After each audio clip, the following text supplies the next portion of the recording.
Swapna is an architectural conservator and a preservation planner with experience in non-profit government and private heritage conservation.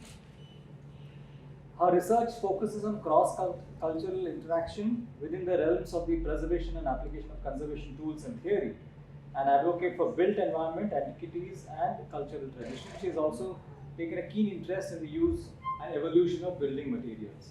So she's done a bachelor's in architecture from Anand and a master's in historic preservation and planning from Cornell, if I'm not mistaken, in US.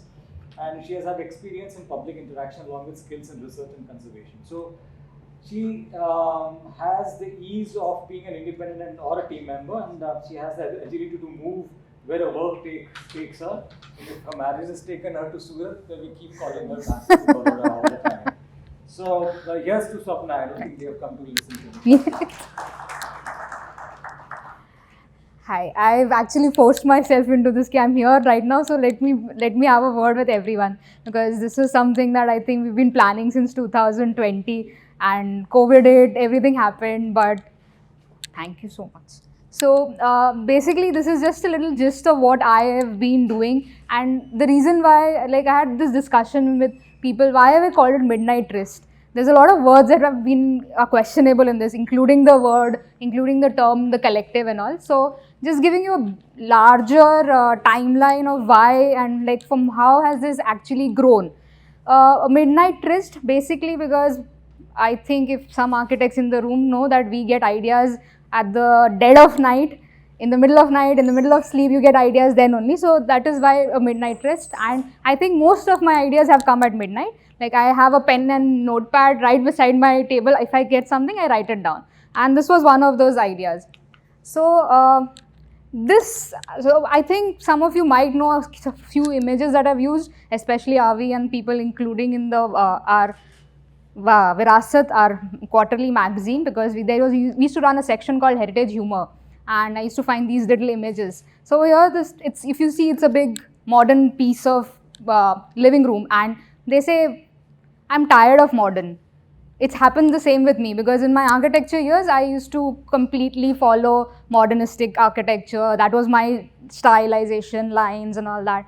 And then somehow, I think I don't know, after my internship, I went into inclination towards heritage. Till then, I had a fierce hatred towards heritage. Sorry about that, but I did not like all those carvings and all. But somehow I went into it. So this is very apt for which says I've grown tired of modern. And this is how this image is like now stuck with me. Like, I'm very tired of modern. If I have my architecture, there's still modern lines. I still practice that only. But if it's conservation, I do have a lot of images that have inspired me or have been my backbone to start off. This is actually an image where, I don't know if you can see it, unfortunately. Yeah, I think this one can be switched off. So there are a lot of images that have actually inspired me into going into heritage, not the carvings that you would expect, but some of my travels, like to Cambodia, to Baroda itself. So this, I was just telling Sandhya then upstairs that I just found old images from when I started working with the trust. So before going to my master's, I was working with the trust, and I actually went from the trust to my master's. Like, the trust inspired me to go into heritage and pursue it as a career. Otherwise, I was going to be a journalist. So this is where these two images have actually been a culmination or a changing point. One was the gas pipeline directions that you see these days. You might not see them, but this one still exists hidden behind buildings in the old city of Baroda. And this is Cambodia. If you've gone to Taprom or if you've seen Angelina Jolie's movies, you might notice trees on buildings and all that. So these are images that have actually inspired me or inculcated the interest in heritage. Now, again, heritage humor, it's a little dark, it's a little... so basically, after going through Heritage Trust, I went to Cornell, and that's where I started applying my use of hands. So I've worked in the field, not only in research, which is where the collective comes, but I've also started using power tools and all that, and that came from when I was working in Cornell. So the skill set started expanding back then. My first major palace and exposure to India's heritage, which I deeply hated when I started architecture, was a palace, was a was when the Uttarakhand floods, the cloudburst happened, and we were stranded on this little island in Orcha. And there's very less people who go to Orcha. And if you go now today, you'll find a lot of our people, Indians who are actually visiting. But back then, even in 2013, there were hardly few natives who would come to visit, but Orcha was never on the map of MP. And it slowly started coming onto the map of MP. And that is where my exposure to such drawings, to conservation planning, to understanding the history of our country, the hidden roots, started growing. Sorry, I think I went fast. Now, it was a back and forth. So I was in India, then I was in the US, and the US, again, like I said, expanding our skill set. Many a times we think that heritage is only about research, is only about talking, it's only about going on seeing movies or some of those sorts. But this is where I actually learned. We had gotten this as a bowling alley, and this is what we had restored the entire bowling alley. It's a single lane, first kind of bowling alley in the state of New York. So if you ever visit, it is open, you can go and bowl there. It's just down the Hudson River, 30 minutes away from New York City. So I would really wish that some of you members, if you are going to the city, please go and have a bowl. Then when I came back, that's when I started working for, I dedicatedly opened a consultancy firm for doing research. And I think that's where I met Sam at the VMC office. And that's where I came back to the Heritage Trust. So the inclination of being towards heritage and having a firm or having an independent consultancy or being a member, a non-profit member, these two images are now representative of my practice. And the practice includes conservation works as well as research works. Conservation works, why the camel and why the lady is basically, I won't call it an elephant in the room or anything of that sort, but it's a camel that you need to quench its thirst once in a while, you need to feed it once in a while, and you need someone to lead it once in a while, hence the image. And research, obviously, it's not an individual person's job, it is something that comes as a collective. So this is where the idea of collective keeps on increasing in my practice. The first thing that we'd done was Ahmedabad. Many of you know that Ahmedabad is a World Heritage City. I had the good fortunes to work on it, and we had a lot of discussions. Now, this is something that I keep telling people, don't go to the sites only to record something or to document something. When you're on site, know about the people, know about who's worked on there.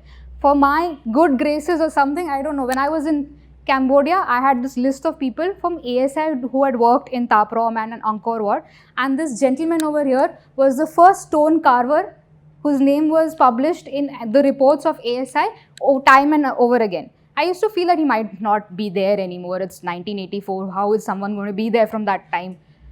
He is now the head stonemason at the ASI Bhadra Fort. And he still wonderfully remembers each and every carved detail that he has done at the Angkor Wat in Cambodia. It's fascinating that your travels and your heritage is so intermixed that it's not only through heritage, it's also through travels, it's also through conservation works, it's also through works that are professional, that you make personal connections. So it's all about all objects, everything has a voice, and that is what your culture is about. Obviously, on site, you meet a lot of bureaucrats, you have a lot of drawings. This was Ahmedabad. Then teaching. Teaching is something that I still practice, so it's a kind of an ongoing experiment. This is a larger area plan for Rajpipla that we had done when I was teaching here in Baroda. And we had an excellent, many of you know the person who has made these drawings, Shivani. So she's been with me since I think her undergrad days. And we'd created these sites, these set of drawings for Rajpipla, for developing the entire site, for developing the entire landscape. And that is where we'd first talked about, or we'd first understood the idea of urban conservation. So the idea of urban landscape that you see in our stage 2 generated back here in 2013. Yes, over the years, a lot of palaces is what actually get conserved in our country. That's where probably people are really interested in putting their money. That's where people are probably interested in making their narrative. So you will see the palace of Makarpura, you will see Navsari Palace. This is the Navsari Palace, which is the district court. Then you will see the Porbandar Palace, you will see the Lunawada Palace. So over the years, these have been things that I've been delving in. But where do we start for Baroda? So this is where Baroda started. And again, one of those notepad ideas was this. When we were coming up with the conversation around conservation, this is where something we were trying to understand, how do we push for in conservation in Baroda. And I remember a couple of you over there were like, what are we going to do for Baroda? And this is where it started, like, how do we move forward? How do we start? So we first recognize. We've recognized what do we have. We recognize it officially. Then what do we do next? We protect it. How do we protect it? How do we get, what are the kind of legal laws? What are the kind of tools in place that will be able to help us? And a celebration. So this was like a poster that had to be sent out for everybody to understand what we are planning to do. Now this, as you can see, started in December 2020. And it was kind of, this image was made in December 2020, but I still remember Vikram, Sam, Rati, we were talking about this since the start of 2020. And we were introducing an idea that needed to be pushed, that had to come up in a framework that would be adopted not only by the municipal corporation, but also by the trust, by the members, by the larger public of Baroda.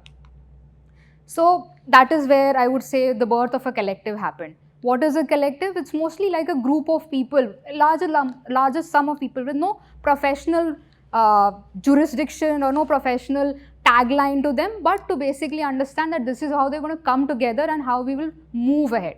Now, what does the Baroda collective actually include? We started off with saying, we didn't just jump into the fact that we're going to call it Baroda Collective. It was supposed to be the Vadodara Heritage Master Plan.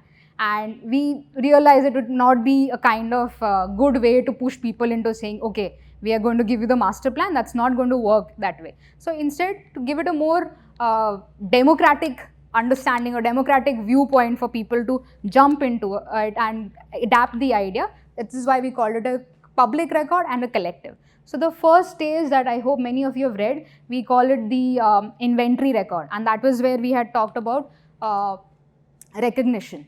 So how do we recognize? We create an inventory. The inventory in the first stage, as you know, includes 200 plus buildings. We have lots of areas in it. It was generally focused on identifying or categorizing, condensing basically the history of Baroda from its roots of built architecture. So from the starting to the end, so the people and the built architecture, that was what was focused on in the inventory record. That is the stage one. So you have an idea of description on cultural significance, historical evolution, built architecture. That was very much important. Now inventory record, it cannot just be like a book or a condensation of history that is found on the internet. It had to have a larger research. So because of the larger research, we have 400 plus documents. We have an entire bibliography which is based on the 6 libraries that we have in our city. You can like find what information they have based on history and geography of the city and Baroda state. So whatever you find information, that is what is there in here. We have geotagged photographs, we have again like I said, a list of buildings, and we also have a toolkit that was going to be attached to it. Now this was again, this was our stage one. How do we move forward? This was well appreciated, well advanced. They adapted it very nicely. They said, okay, now this is it. How do we go forward? We had to go forward by understanding that Baroda was not just a city. It was beyond the city. It was a state. Baroda state. Baroda state, like sir just mentioned, it was one of the richest ruling kingdoms in the country. And after, I think, Gwalior or Nizams. So this is where we started understanding that Baroda is a state. So you can see the princely, this is Navsari, this is the Baroda area, that's the Ahmedabad area, this is the Okha area and Amreli area. So we have a lot of, Baroda state was far and widely established. Now we can't connect that. If you have a 200 ka list, how do you go understanding the entire of Baroda state? Baroda state becomes too large. It's like saying, understand 2 square kilometers. Now I'm going to tell you about 2000 square kilometers. That jump was not going to happen that easily. So what we started doing was we started identifying Baroda within itself. We started looking at the jurisdiction, the geography of Baroda. While we were doing that, we said we can't just understand this little urban area of Baroda or the area that was developing. So this is a map that we have in our second stage, which is the evolution map that shows you neighborhoods that developed in Baroda. and we have a series of evolution maps. So we said we can't just again jump into the evolution of built architecture. You have to even talk about the natural geography. How does the Baroda region develop? And that Baroda region, how did it develop from the change of tectonic plates, from the change of geological nature-wise areas. So from the dinosaurs down to the dinosaurs today of the built architecture, we've included that. But how do we now start bringing your focus down to an area? This is where we again started playing with the idea that you saw earlier from Raj Pipla, that is the urban landscape. And it was very apt because after 2022, the language or the shift of heritage conservation across the globe started moving towards urban landscapes, historic urban landscapes called HULs in our field. And this was very apt because at this time we started understanding, let us bring our area, we bring our focus down to that, from that 20 square kilometers to 2 square kilometers for people to understand what is the entire fabric. It can't just be those 200 odd structures which are huge and you can see every day. What about the residential structures? What about the commercial structures? What about the other little structures that were formed and were used by the daily people? So now in this stage, we have 2000 plus buildings. But this is now concentrated in a small area around the old city. You can see the Sursagar Lake, you can see a little geographical definition of the walled city. And we've gone forward to understand where it has moved from the jail area, from those areas down to industry areas to focus and concentrate on the old city area. So this entirety started moving in this direction. Abhi collective hai. You can't just say natural geography, ye 2000 buildings hai, iska aap padh ke, you leave it. How do you go forward with it? Now you have to understand the people inside it also. Because whenever you talk about the historic urban landscape, who forms it? It is the people who are living in it. So they have a culture of their own. They have an intangible heritage of their own. So to move the scope bigger or enlarge the scope of the stage, we moved into a historic urban landscape and we started understanding all of these. We have 28 ICH, what we call as intangible cultural heritage, depicted, understood. We have a format that is ICOMOS approved, and that is where we have understood and we have documented people inside it. So what does that do is, for posterity, for the sake of understanding, we have the Bauri Walk. Now that Bauri Walk, people, when you go to the Bauri Walk, you understand about their topi, you understand about their architecture, you understand about their food. There's more to it. If you listen very carefully, when they talk about the topi, they'll also talk about the topi of the Sahib himself. How is that topi being made? There's only one lady who wears that topi now. If you go further, you'll understand the zari work they do. Now the Bauri zari is very different from the zari that we normally see. The Bauri zari for their wedding outfits is different than the zari work, the normal cotton lace work that they do. So these ideas, when you go inside on these walks, you will know. But how do we document them? Hence, the Baroda Stage 2, wherein we've also included the urban landscape and the people inside it. So the intangible and the tangible have been given a kind of balance inside it. But still, I think it's only 28 odd cultural heritage. So you have a lot of things to still further introduce and to research, and to, some of them have even gone away. Like when we were researching, we have a Kumbhar section inside it. You won't find Kumbhars anymore now. They don't make the traditional Kumbhar work anymore. The Kansaras, जो टपली मार के जो काम करते हैं, वो सिर्फ 2 लोग हैं. अगर आप कंसारा मार्केट में आज के दिन में जाओगे, you will find mall that comes from Ahmedabad, and they're all very thin metal things, which is not anymore relevant to our city, which was actually very. There's also small woodworks that we have. अगर आप जाओगे तो you will only get one small, which is still native to our city, are those small tops that we play. वो एक छोटी सी चीज़ वो आजकल free में दे देते कि मैडम आप वो ले जाओ, आप बाकी का लकड़े का काम हमारे पास से करो. So the idea behind this was to start documenting, and hence the shift from the black and white to the colorful image, because to showcase that it's our urban landscape is very diverse in nature, including people, including the geography, and that is where you have to understand that it's a collective. All of these together matter. Now, finally, because I don't want to take anybody's time or anything, how are we moving forward? Obviously, there's a lot of things planned by the trust, but we have kept in mind that we need a heritage cell, we need to set up a lot of GIS mapping. So we have been moving ahead with trying to get all of our data onto the Google, so you can just click and you will get information from there.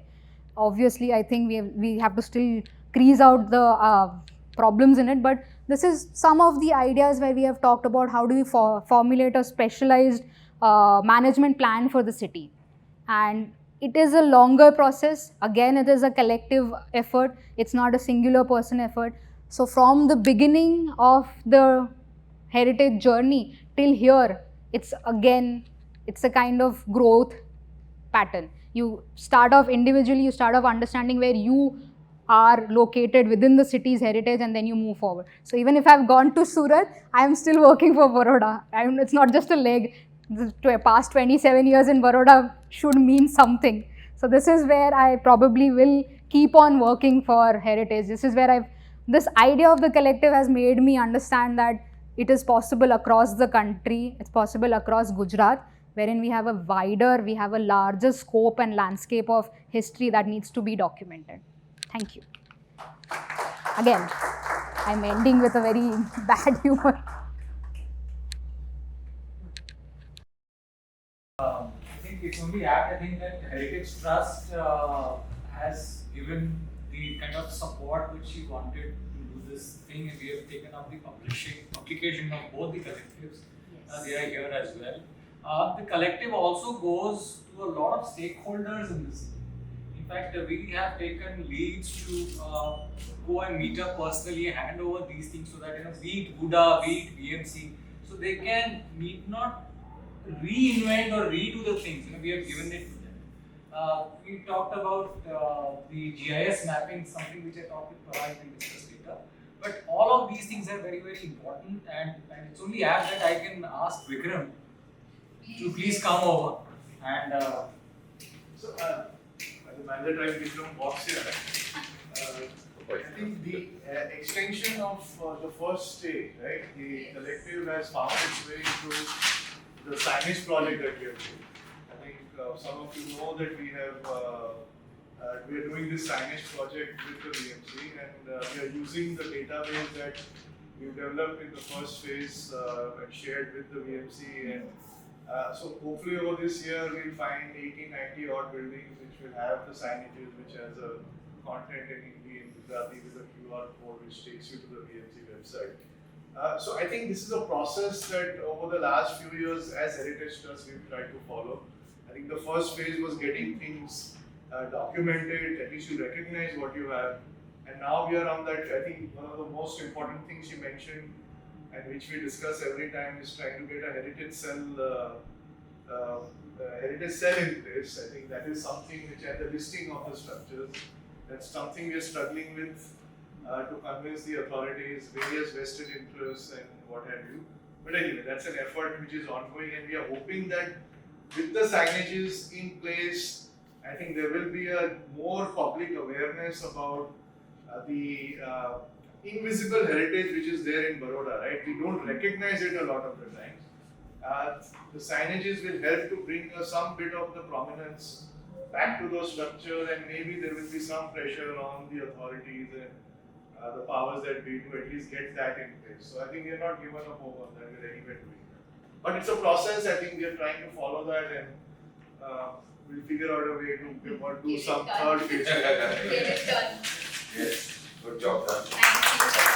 One of the person who actually sponsored the gold Branston, so one should not forget Vikram. We're giving up a book of the Heritage Trust, but I think she already may have one. Have one, yeah. Feel free to take one of your own.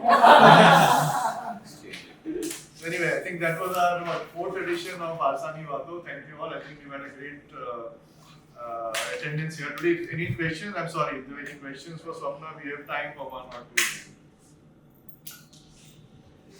You get the book, that should be the... Yeah. So anyway, thanks a lot for being here. We hope to continue this quarterly edition of conversations around conservation. And thank you once again for talking to us about the zoo. And we'll see you on the 5th of June, at least a few of us will. And and we'll see some of you again very soon. Thank you so much. Yeah.